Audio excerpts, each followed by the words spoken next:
Gengsi yang anak negeri, saiki aku lagi di pesisir selatan, Yogyakarta. Kita akan jelajah kekayaan alam yang ada di sini. Aku bareng Mbak Yu Yogya sing ayu tenan.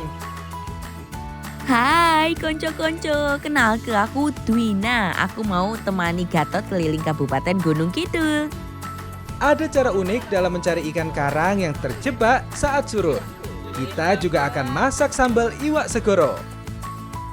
Di Sadeng, kita akan mencari tuna dan diolah jadi abon dan bakso. Wah, pasti enak nih.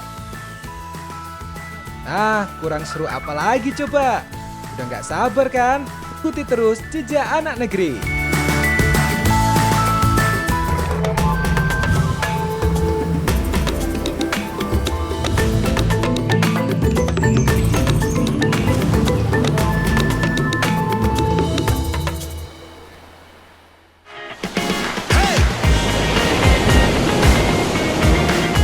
Kabupaten Gunung Kidul, Yogyakarta terkenal dengan keindahan alamnya yang mempesona. Tidak hanya pantai selatan yang memiliki ombak yang besar. Selain pasir putih yang jadi daya tarik, karang-karang yang menjorok ke laut juga punya daya tarik tersendiri bagi para pemancing untuk mencari ikan. Warga desa di sekitar Pantai Wedi Ombo memiliki spot untuk mencari ikan. Ini salah satunya. Puluhan pemancing di sini rela panas-panasan untuk mendapatkan ikan panjo. Saat musim panas, spot di sini menjadi favorit para pemancing untuk berburu ikan panjo. Namun harus tetap hati-hati ya. Kalau ombak sedang besar, harus buru-buru menghindar. Jadi tetap jaga keselamatan ya. Nah, ini nih harus hati-hati karena ombaknya di sini besar banget. Jadi mancingnya harus sambil bunyi-bunyi gini nih.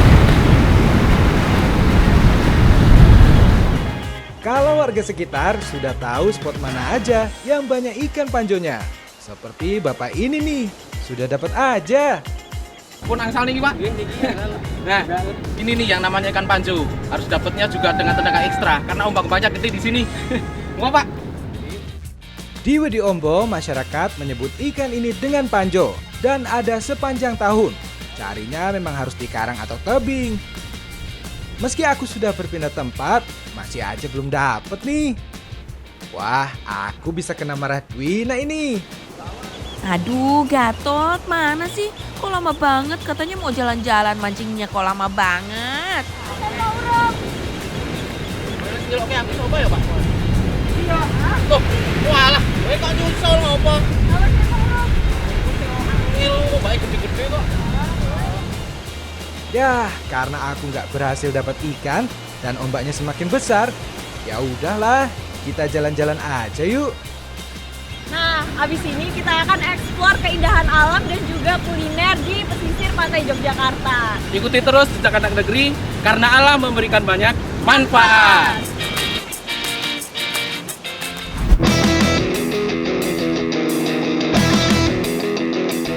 Ayo Dwina, kita jalan-jalan, menikmati hijaunya perbukitan di daerah Wedi Ombo.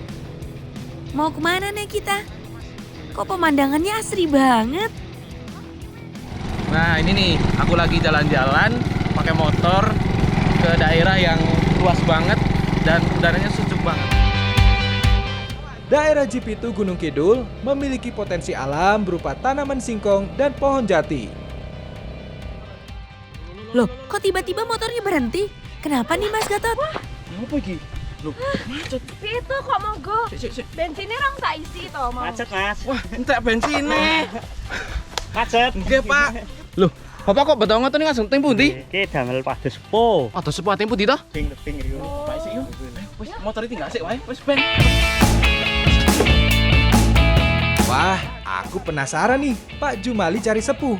Seperti apa ya bentuknya? Duh, ternyata cari sepuhnya harus naik ke pinggir tebing gini ya. Susah deh aku jalannya. Ternyata akar sepuh, tanaman yang tumbuhnya menempel pada bebatuan sehingga harus ditebas dulu tanaman di sekitarnya. Bahkan harus menghancurkan batu yang menutupi tanamannya. Oh, niki to Pak. Nggih. Damel nopo to kok pados akar sepuh ngeten Iki iki? nyepuh ulam, iki Pak. Oh, damel iwak. Nggih. Damel nopo iwak? Iwak kajenge anu nggih motas niku kajenge teler iwake. Nggih. Mboten pancing dom ngoten pripun toh? Dan Walah. udah pancing. Wah, patus malih. Zaman simbah riyen nggih ngeten iki, Oh, Pak. ngeten iki. Nggih. Jumbo iwak oke yo. Iya. Oh, patus malih, Pak. Ben asal kathik iwake. Nggih, Nggo. nggih, Sekejap nggih. ini. Tanaman sepuh lebih umum disebut dengan akar tuba. Di wilayah Gunung Kidul, akar tuba banyak tumbuh di tebing-tebing perbukitan. Pantas kalau untuk mendapatkannya harus menggunakan linggis dan palu karena memang menempel. Aku membantu Pak Jumali untuk mengambil akar sepuh yang cukup besar. Tapi memang harus dengan tenaga yang kuat nih. Wah, niki lho Pak sing ageng. Nggih. Marep nggih. Gede niku. Nggih. Nah, ini nih pohon sepuh yang aku cari. Khususnya tumbuh di batu-batuan karena khasiatnya kalau buat nangkep ikan kecil-kecil lebih ampuh. Tapi kalau yang tumbuh di tanah itu kurang khasiatnya. Pak, patus malih nggih Pak sing kathah nggih. Nggih. Ayo Mas, kalau udah dapat banyak, udah nggak sabar nih. Gimana caranya nyepuh ikan? Dah. Awas entuk sing gedhe lho. Wah, kene Mas tak gejeki. Yuk mangkat nang pantai ya. Yuk, Ayo Pak. Ya, ya. yuk Pak. Oke, mau nyepuh ikan.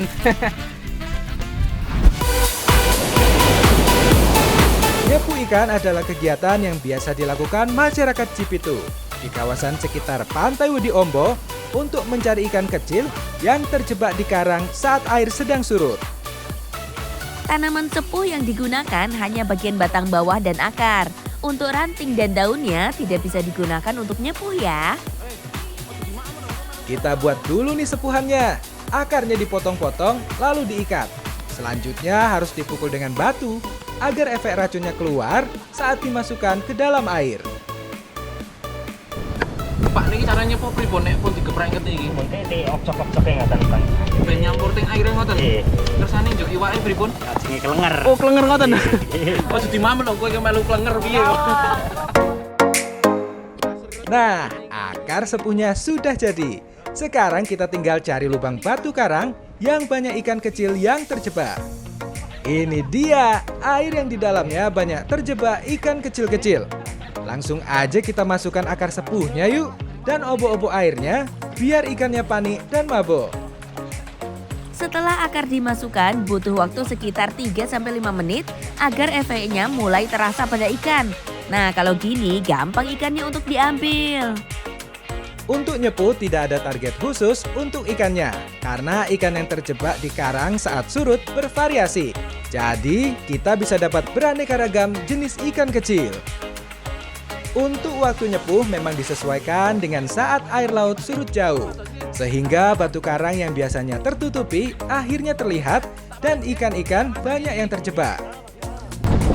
Nah, jadi nyepuh ini memberikan efek pada ikan tapi mabuk sementara karena ini racun alami. Nah, dengan itu ikannya mudah ditangkap dan aman untuk dikonsumsi. Wih, sudah masak berarti ya? Iya dong. Pak, sakit dimasak toh, Pak? Yuk, Mbak Syok sih. Ini, Pak. Oh, ini. Iya kayaknya udah cukup Mas Gatot. Ayo cepet kita masak aja. Wah, wis lah oke iki. Wah, oke iki. Pak, pamit nggih, tak masarin nggih. Ya, ya. Yo, Pak. Pak. Monggo, Pak. Hati-hati. Wih. Oke.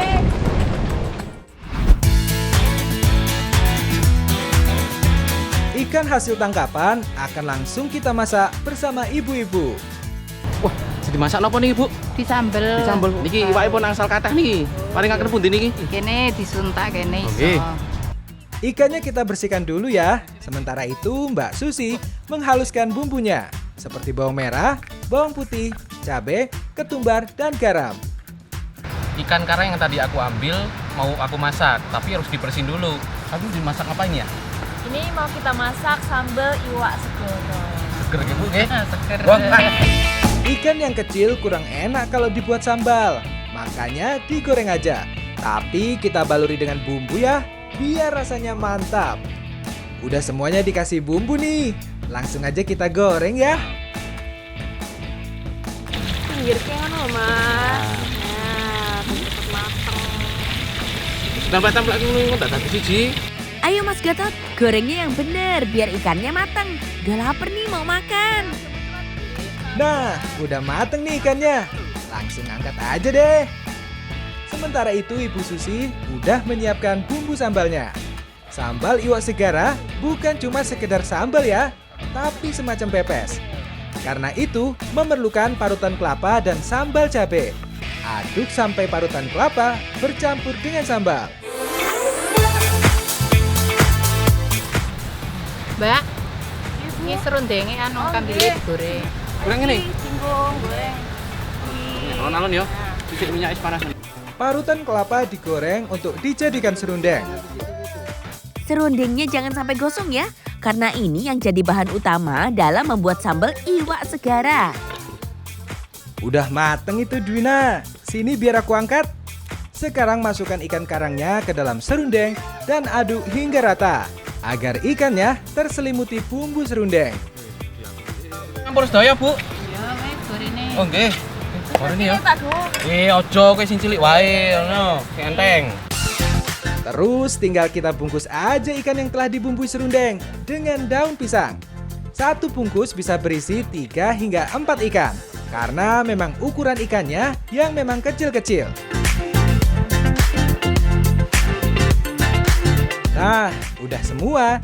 Ayo ndang dikukus. Sambal iwae. Tutup ya. Meskipun namanya itu sambal iwak, tapi ini nggak diulek, dikukus nih. Nah, ini dikukus selama kurang lebih 15 menit sampai daun pisangnya layu. Buat pelengkapnya, sambal iwak segara ditambah dengan sambal korek dan juga rebusan daun lobak. Ayo Dwina, lihat itu sambal iwaknya udah mateng belum? Jangan diem aja loh. Yo iki yo. Ki ngombo Ciko, Nah, iki lo panas, Oh, panas. daraimu iku enggak. Ngene. Belum. Untuk memastikan ikannya sudah matang atau belum, bisa dilihat dari bungkus daun pisangnya. Jika sudah layu, artinya sambal iwak sudah siap diangkat. Wah, Bu, pun matang nih, Bu. Ayo wis diangkat. Hati-hati lama. Nah, paket lengkap sambal iwak segara udah jadi. Makin enak dengan sambal korek dan lalapan daun lobak. Mantep, Pol! Ayo Dwina, kita coba iwak segara yang kita buat. Udah nggak sabar nih.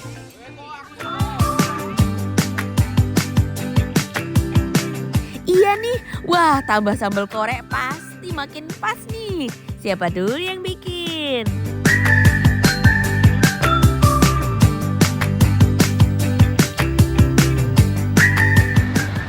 Tekstur dari ikan yang digoreng ini renyah dan lembut, tapi untuk yang sambal iwak segoro ini juga nggak kalah lembut karena udah dikukus mateng. Apalagi amisnya nih, ditambah sama sambal bawang jadi hilang.